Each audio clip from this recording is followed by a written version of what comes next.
Patayan, Alleluia, Alleluia. Sa ngalan ng Ama at ng Anak at ng Espiritu Santo, Amen. sumainyo ang Panginoon. At sumayo rin. Mga minamahal kong mga kapatid, aminin natin ang ating mga kasalanan upang tayo ay maging marapat gumanap sa banal na pagdiriwang. Inaamin ko Sa makapangyarihang Diyos at sa inyo mga kapatid, na lubha akong nagkasala sa isip, sa salita at sa gawa at sa aking pagkukulang. Kaya isinasamo ko sa mahal na Birheng Maria, sa lahat ng mga anghel at mga banal, at sa inyo mga kapatid, na ako'y ipanalangin sa Panginoong ating Diyos. kaawaan tayo ng makapangyarihang Diyos, patawarin tayo sa ating mga kasalanan at patnubayan tayo sa buhay na walang hanggan. Amen. Panginoon, kaawaan mo kami. Panginoon, kaawaan mo kami. Kristo, kaawaan mo kami. Kristo, kaawaan mo kami. Panginoon, kaawaan mo kami. Panginoon, kaawaan mo kami. Manalangin tayo.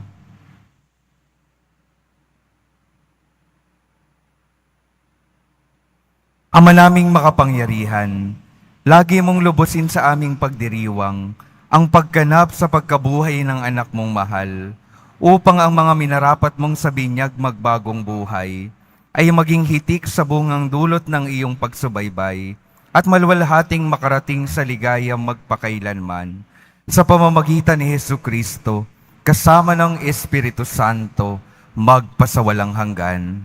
Amen. Magsiupo muna po ang lahat.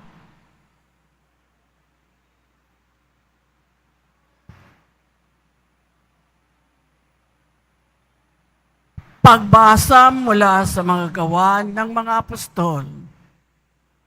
Nang sumunod na araw ng pamamahinga, halos lahat ng tao sa lungsod ay nagkatipon upang pakinggan ang salita ng Diyos.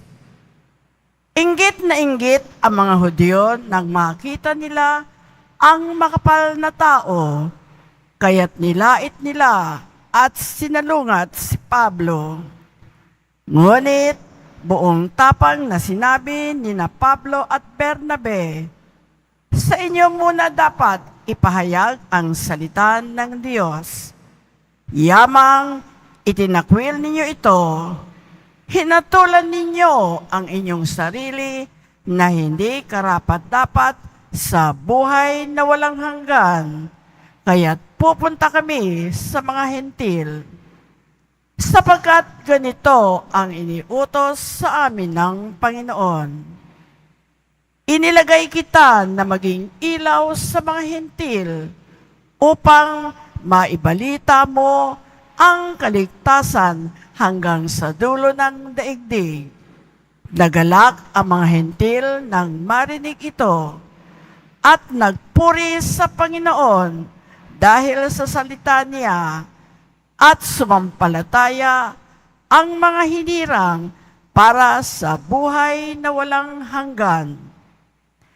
Kaya't lumaganap sa buong lupain ang salita ng Panginoon. Ngunit sinulsulan ng mga Hudyo ang mga babaeng sumasamba sa Diyos at kilala sa lipunan, gayon din ang mga lalaking pinuno ng lungsod. Ipinausig nila sina Pablo at Bernabe at pinalayas sa lupang iyon.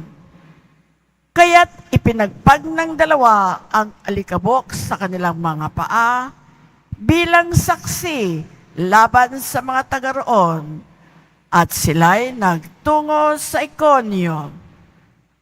Ang mga alagad naman sa Antioquia ay natigib ng galak at napuspos ng Espiritu Santo. Ang salita ng Diyos. Salamat sa Diyos. Kahit saay namamalas, tagumpay ng nagliligtas. Kahit saay namamalas, tagumpay ng nagliligtas. umawit ng bagong awit at sa poon ay ialay, pagkat yaong ginawa niya ay kahangahangang tunay, sa sariling lakas niya at taglay na kabanalan, walang hirap na natamo, yaong hangat na tagumpay. Kahit saay namamalas, tagumpay ng nagliligtas. Ang tagumpay niyang ito'y siya na rin ang naghayag.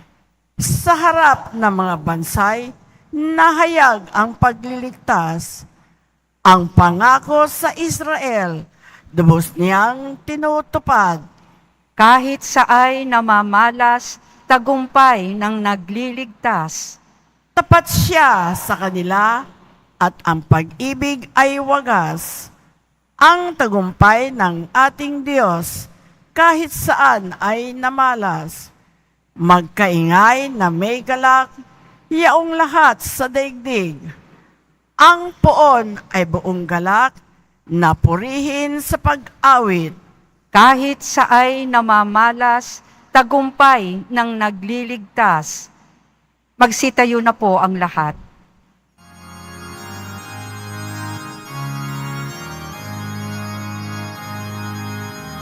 Hallelujah, Hallelujah, Hallelujah, Hallelujah.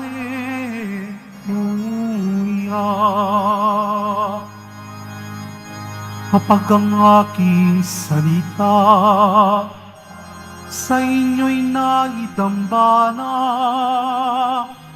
taglay niyo ang aking diwa. Hallelujah,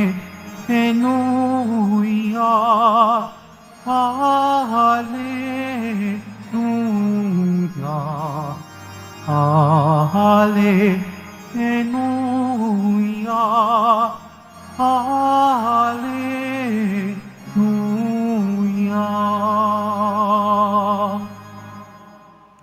Sumainyo ang Panginoon. At sumayo rin. Ang mabuting balita ng Panginoon ayon kay San Juan. Papuri sa iyo, Panginoon. Noong panahong iyon, sinabi ni Jesus sa kanyang mga alagad, "Kung ako'y kilala ninyo, kilala na rin ninyo ang aking Ama. Mula ngayon ay kilala na ninyo siya at inyong nakita." Sinabi sa kanya ni Felipe, "Panginoon, ipakita po ninyo sa amin ang Ama, at masisiyahan na kami." Sumagot si Jesus, "Matagal na ninyo akong kasama, Felipe. Di yata't hindi mo pa ako nakikilala. Ang nakakita sa akin ay nakakita na sa Ama. Bakit mo sinasabing ipakita mo sa amin ang Ama? Hindi ka ba naniniwalang ako'y suma sa Ama at ang Ama'y suma sa akin? Ang mga salitang sinasabi ko ay hindi ko sinasabi sa ganang aking sarili. Ang Amang suma sa akin ang gumaganap ng kanyang mga gawain. Maniwala kayo sa akin. Ako'y suma sa Ama at ang Ama'y suma sa akin.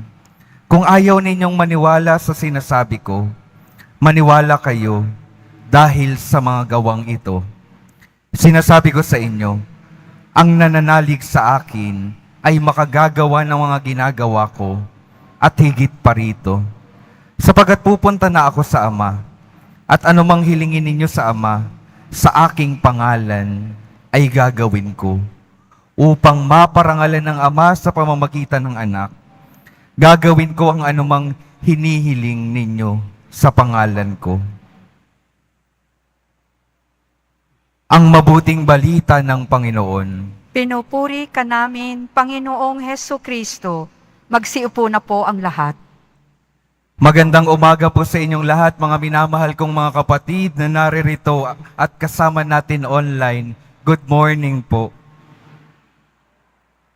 Sabay-sabay po nating papurihan at parangalan ng ating mahal na poong Jesus Nazareno.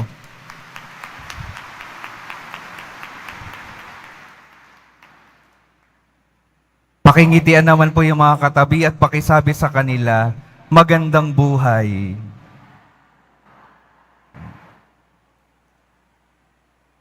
May tanong po ako sa inyo. Kanino po kayo nagmana? Kanino kayo nagmana? Di ba po kadalasan, ang isa sa mga expression natin, like father, like son, yung mga anak kapag nakita ng ibang tao, kapareho ka ng tatay mo. At kung minsan naman, kapag yung mga anak natin sa mga magulang, lalo na sa mga ina, kapag matataas yung grades, kapag nagtatagumpay, kapag napakabuti, ang sinasabi ho, di ba ng mga nanay, manang-mana ka talaga sa akin. Pero kapag napakakulit na, napakapasaway na, nagbabago na kung kanino nagmamana, manang-mana ka talaga sa ama mo. Tama ho ba? Ngayong araw po, sa ating ebanghelyo, si Felipe, hinahanap ang Diyos Ama, hinahanap kay Jesus. Ipakita niya po sa amin ang Diyos Ama at masisiyahan na kami. Pero anong sinasabi ni Jesus sa ebanghelyo? Di yata't hindi mo pa ako nakikilala, sabi ni Jesus kay Felipe. Sinasabi ni Jesus na sumasa kanyang Ama, kung anong nakikita ninyo sa Kanya, nakikita ninyo na ang Ama. Manang-mana ang ating Panginoong Jesus Nazareno sa Kanyang Ama. Kaya't anumang ginagawa niya, ito ay muka ng ating Diyos Amang nasa langit. Kapag siya ay nagmamahal, ipinapakita ni Jesus ang pagmamahal ng Ama. Kapag siya ay nagpapatawad, ipinapakita ni Jesus ang mapagpatawad na puso ng Diyos Ama. Kapag si Jesus gumagawa ng kabutihan, kahit na yung mga tao kung minsan ay hindi naniniwala at hindi nagiging mabuti sa Kanya, ipinapakita ni Jesus na ang Diyos Ama mabuti kahit kung minsan tayo ay hindi mabuti. Alam niyo po sa katekismo, isa sa mga dahilan kung bakit bumaba ng lupa ang ating Panginoong Hesus Nazareno, kung bakit siya nagkatawang tao, ay para iparanas sa atin ang pagmamahal ng ating Diyos na hindi natin nakikita. Sa mukha ni Hesus Nazareno, sa buhay niya, ipinaparanas sa atin ang pagmamahal, dakilang pag-ibig ng Diyos Ama. At ito ay patuloy na ipinaparanas sa atin magpasa hanggang ngayon. Dahil magpasa hanggang ngayon, bumababa ang ating Panginoong Hesus Nazareno, nagiging tinapay sa Eucharistia upang matanggap natin at manatili sa ating mga buhay para tayo ay magabayan patungo sa buhay na walang hanggan. Patuloy pong nagpapakita ng pagmamahal, paggabay, pagsama at pagpapatawad ang Diyos, lalo na sa mga sakramento ng ating simbahan. Kaya nawa tayo ay magkaroon ng bukas na buhay, bukas na puso, para hayaan siyang dumating at pumasok at manatili sa ating mga buhay. Dahil ang Diyos na hinahanap ng ating mga puso, palaging gustong mapasok tayo, palaging nandito, palaging nag-aabang para papasukin natin siya. At isa pa pong dahilan kung bakit nagkatawang tao ang ating Poong Hesus Nazareno ay para bigyan tayo ng halimbawa. Paano ba mamuhay ng banal? Paano ba mamuhay katulad ng Diyos? Binigyan tayo ng halimbawa. Ipinapakita sa atin ng buhay ni Hesus Nazareno sa ating ebanghelyo ang ating halimbawa na dapat nating tularan. Dahil may mission po tayo. Tayo po, sasabihin ko po sa inyo, hindi lang kayo mga anak ng mga magulang ninyo. Anak din ang bawat isa sa atin ng ating Diyos Amang nasa langit. Kaya kung mayroon dapat tayong pagmanahan talaga ng kabutihan ng pagmamahal, ng pagiging mapagbigay at mapagpatawad, ito nawa ay ang ating Diyos Amang nasa langit. Dahil aminin po natin na kung minsan yung mga magulang, tayong mga matatanda, ay may mga pagkukulang din, may mga pagkakamali rin. Kung minsan hindi tayo nagiging tunay na mga modelo ng buhay natin sa mundong ito. Pero hindi dapat mapigil noon yung ating kabutihan na dapat ang pinagmumulan at pinagmamanahan natin ay ang ating Diyos Amang nasa langit. Magmana nawa tayo ng pagmamahal at ng kabutihan sa ating Diyos Amang nasa langit. At ito po yung solusyon, ito po yung sagot sa mga taong naghahanap sa muka at presensya ng Diyos dito sa mundong ito. Nawa tayong mga anak ng Diyos, tayong malalapit at patuloy na lumalapit sa Diyos, tayong nakikinig at sumusunod sa Kanya, tayo nawa yung makapagparanas ng pagliligtas ng Diyos sa bawat panahon ng ating mga buhay. Kaya mga minamahal kong mga kapatid, patuloy ko pong ipapaalala sa inyo, mga anak po kayo ng Diyos.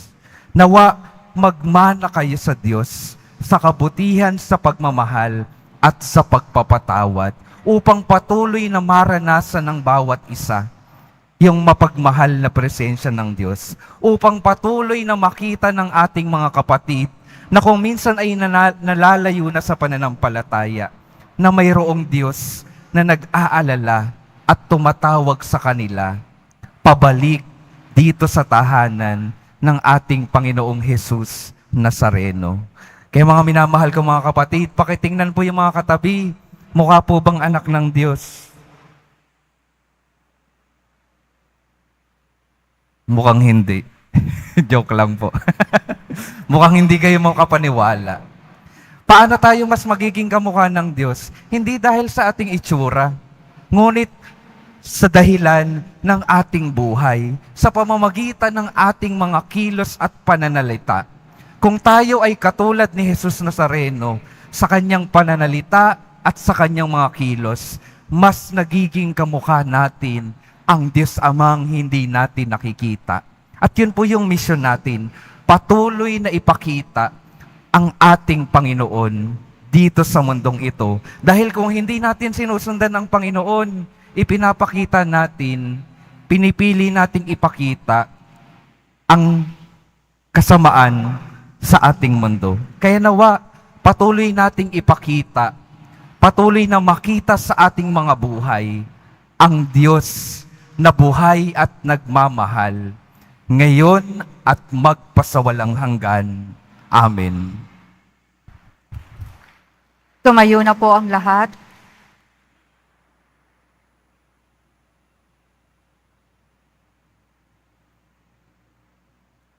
Minamahal kong mga kapatid, manalangin tayo sa ating Ama na ipakita sa atin ang daan patungo kay Kristo na siyang daan, katotohanan at buhay. Sa bawat panalangin ng ating sasabihin, Ama, loobin mong manatili kami sa iyong kalwalhatian.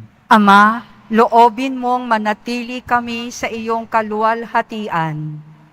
At tinawang madama ang presensya ni Jesus na siyang ating katotohanan sa pamamagitan ng ating pagpapatotoo at mga halimbawa ng ating buhay. Manalangin tayo. Ama, loobin mong manatili kami sa iyong kaluwalhatian. Ang mga naglilingkod sa bayan, naway akayin ang mga mamamayan sa tamang landas ng katarungan, kapayapaan at pagkakaisa. Manalangin tayo. Ama, loobin mong manatili kami sa iyong kaluwalhatian. Sa mga maliliit ng ating lipunan, naway maibalik ang dangal at pag-asa sa kanilang buhay. Manalangin tayo.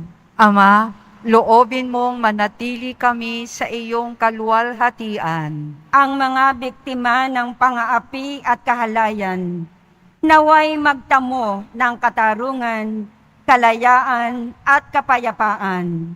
Manalangin tayo. Ama, loobin mong manatili kami sa iyong kaluwalhatian. Ang mga namayapa, naway makarating sa lugar na inihanda ni Kristo para sa kanila. Manalangin tayo. Ama, loobin mong manatili kami sa iyong kaluwalhatian. Diyos na aming Ama, manatili ka sa aming piling sa pamamagitan ng iyong anak, at loobin mong siya ang aming maging daan, ang aming katotohanan at ang aming buhay. Hinihiling namin ito sa pamamagitan ni Hesukristo na aming Panginoon. Amen. Magsiupo na po ang lahat.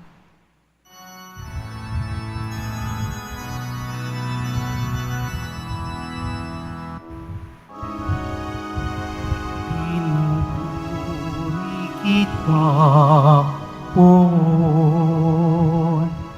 sapagkat ako'y iniligtas. Mga kaaway di makuha matuwa mula sa libingan. Tanggapin mo, O Panginoon, ang alay ng bayang nagdiriwang. Punan mong bigay ang alak at tinapay, tandog ng pagkabuhay.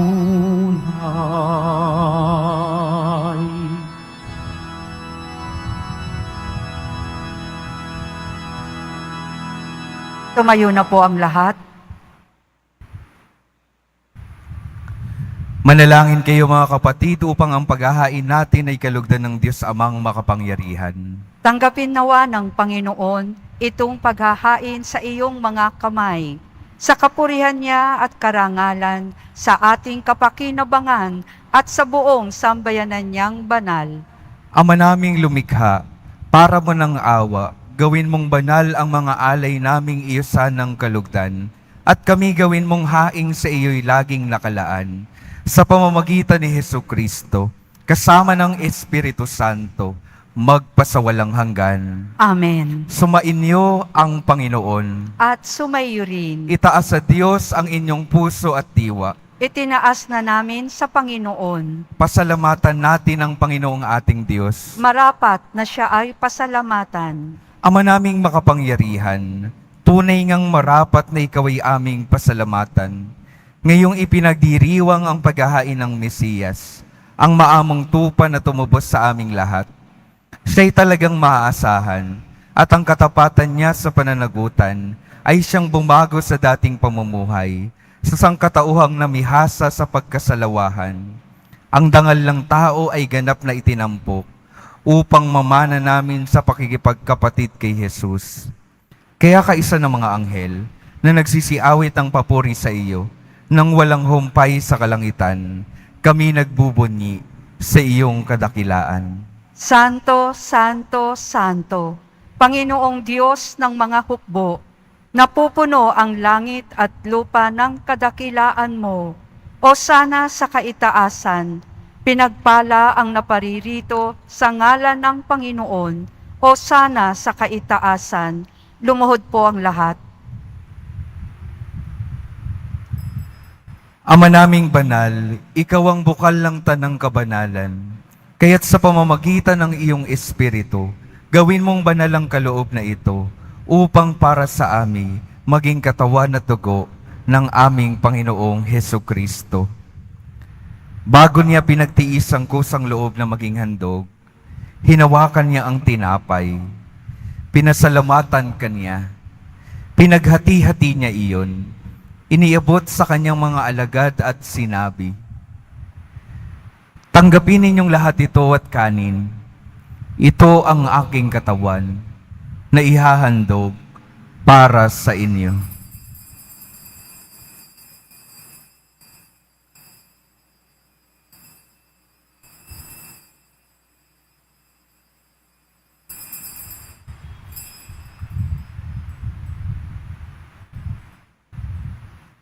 Gayon din naman nung matapos ang hapunan, hinawakan niya ang kalis, muli kaniyang pinasalamatan, Inibot niya ang kalis sa kanyang mga alagad at sinabi, "Tanggapin ninyong lahat ito at inumin.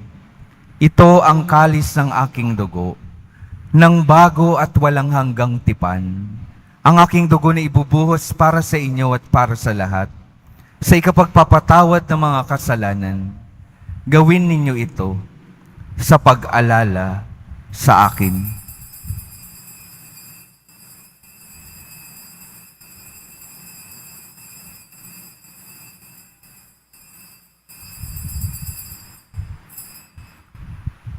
Tumayo na po ang lahat.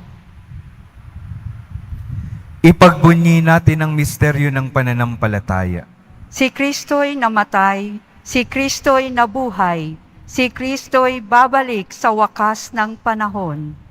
Ama, ginagawa namin ngayon ang pag-alala sa pagkamatay at muling pagkabuhay ng iyong anak. Kaya't iniaalay namin sa iyo ang tinapay na nagbibigay buhay at ang kalis na nagkakaloob ng kaligtasan. Kami nagpapasalamat dahil kami iyong minarapat na tumayo sa harap mo para maglingkod sa iyo. Isinasamo namin kaming magsasalo-salo sa katawan at dugo ni Kristo ay mabuklod sa pagkakaisa sa pamamagitan ng Espiritu Santo. Ama, lingapin mo ang iyong simbahang laganap sa buong daigdig. Puspusin mo kami sa pag-ibig. Kaisa ni Francisco na aming Papa at ni Jose na aming Obispo at ng Tanang Kaparian. Alalahanin mo rin ang mga kapatid naming nahimlay nang may pag-asang sila'y muling mabubuhay. Gayon din ang lahat ng mga pumanaw. Kaawaan mo sila at patuloyin sa iyong kaliwanagan. Kaawaan mo at pagindapatin kaming lahat na makasalo sa iyong buhay na walang wakas. Kaisa ng mahal na Birheng Maria na Ina ng Diyos, ng kabiyak ng puso niyang si San Jose, kaisa ng mga apostol, ni San Juan Bautista, at ng lahat ng mga banal na namuhay dito sa daigdig ng kalugod-lugod sa iyo. Maipagdiwang nawa namin ang pagpupuri sa ikararangal mo sa pamamagitan ng iyong anak na aming Panginoong Heso Kristo. Sa pamamagitan ni Kristo, kasama niya at sa Kanya, ang lahat ng parangal at papuri ay sa iyo, Diyos Amang makapangyarihan, kasama ng Espiritu Santo, magpasawalang hanggan. Amen. Sa tagubilin ng mga nakagagaling na utos at sa turo ni Jesus, na Panginoon natin at Diyos, ipahayag natin ng lakas loob. Ama namin, Sumasalangit ka, sambahin ang ngalan mo, mapasa amin ang kaharian mo, sundin ang loob mo dito sa lupa para nang sa langit. Bigyan mo kami ngayon ng aming kakanin sa araw-araw at patawarin mo kami sa aming mga sala para nang pagpapatawad namin sa nagkakasala sa amin. At huwag mo kaming ipahintulot sa tukso at iadya mo kami sa lahat ng masama. hinihiling namin kami adya sa lahat ng masama, pagkalooban ng kapayapaan araw-araw, iligtas sa kasalanan, at ilayo sa lahat ng kapahamakan, samantalang aming pinananabikan ang dakilang araw ng pagpapahayag ng tagapagligtas naming si Heso Kristo. Sapagkat iyo ang kaharian at ang kapangyarihan at ang kapurihan magpakailanman. Amen. Panginoong Heso Kristo, sinabi mo sa iyong mga apostol, kapayapaan ang iniiwan ko sa inyo, ang aking kapayapaan ang ibinibigay ko sa inyo. Tunghayan mo ang aming pananampalataya at huwag ang aming pagkakasala. Pagkalooban mo kami ng kapayapaan at pagkakaisa ayon sa iyong kalooban, kasama ng Espiritu Santo, magpasawalang hanggan. Amen. Ang kapayapaan ng Panginoon ay laging sumainyo. At sumayo rin. Magbigayan kayo ng kapayapaan sa isa't isa. Kordero ng Diyos na nag-aalis ng mga kasalanan ng sanlibutan, maawa ka sa amin. Kordero ng Diyos na nag-aalis ng mga kasalanan ng sanlibutan, maawa ka sa amin. Kordero ng Diyos na nag-aalis ng mga kasalanan ng sanlibutan, ipagkaloob mo sa amin ang kapayapaan. Lumuhod po ang lahat.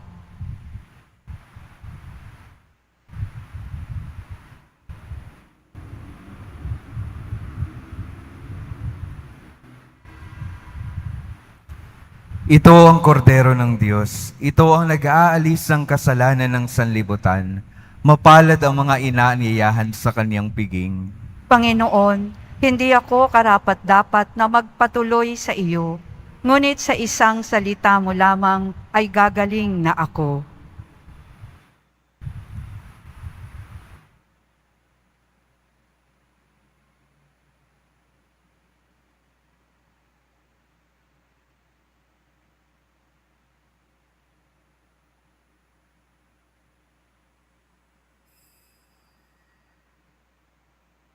Para sa lahat ng tatanggap ng banal na komunyon, sasagot po tayo ng amen pagkasabi ng pari o ng lay minister ng katawan ni Kristo at isubo agad sa bibig bago umalis sa harapan ng pari o lay minister.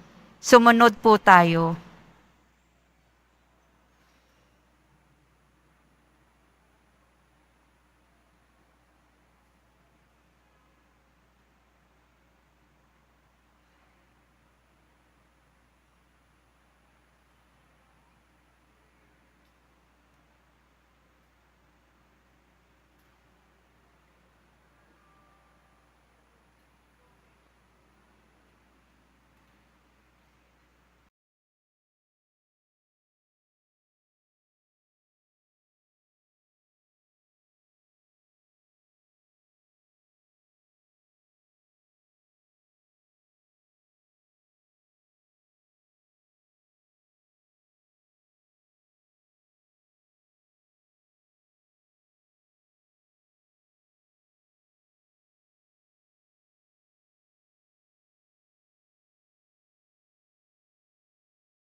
Tumayo na po ang lahat.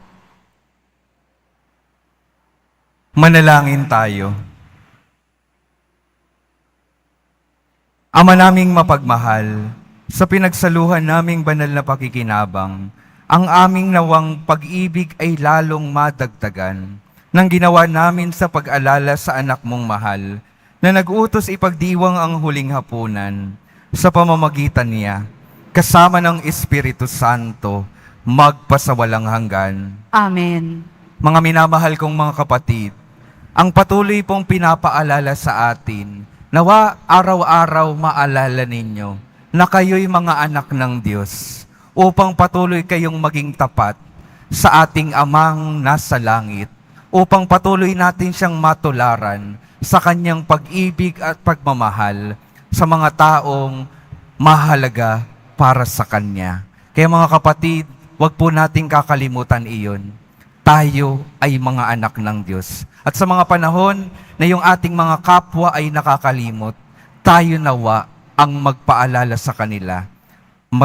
Mga anak tayo ng Diyos. Patuloy nawa tayong magmana sa ating Amang nasa langit. Sumainyo ang Panginoon. At sumayo rin. Mahal na poong Jesus Nazareno, inihayag mo sa pamamagitan ng krus ang walang maliw na pag-ibig ng Diyos sa sangkatauhan. Pakinggan mo ang kahilingan ng iyong angkan na nagsusumamo sa iyo. Makamtanawa nila ang iyong katugunan at tanggapin ang kasagutan na may utang na loob na tinatanaw. Basbasan din po ninyo ang mga daladala nilang mga imahen at dasalan. Sa pamamagitan ng bendisyon na ito, naway maalala nila ang mga pangako nila noon sa binyag, na ikaw ang kanilang iibigin at paglilingkuran, bilang Panginoon, magpasawalang hanggan. Amen. At pagpalain kayo ng makapangyarihang Diyos, Ama, Anak, at Espiritu Santo. Amen. Humayo kayong mapayapa, taglay ang pag-ibig ng Poong Jesus Nazareno. Salamat sa Diyos.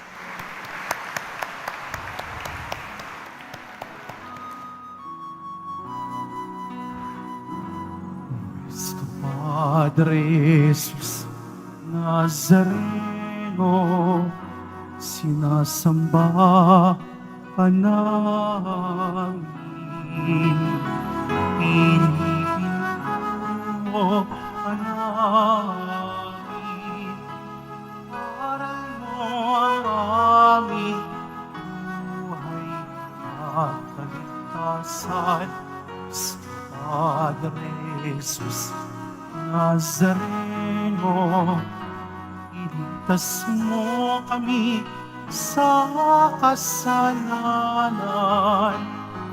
Ang krus mong kinamatayan ay sagisag ng aming kaligtasan. Nuestro Padre Jesus Nazareno, inarangal ka namin.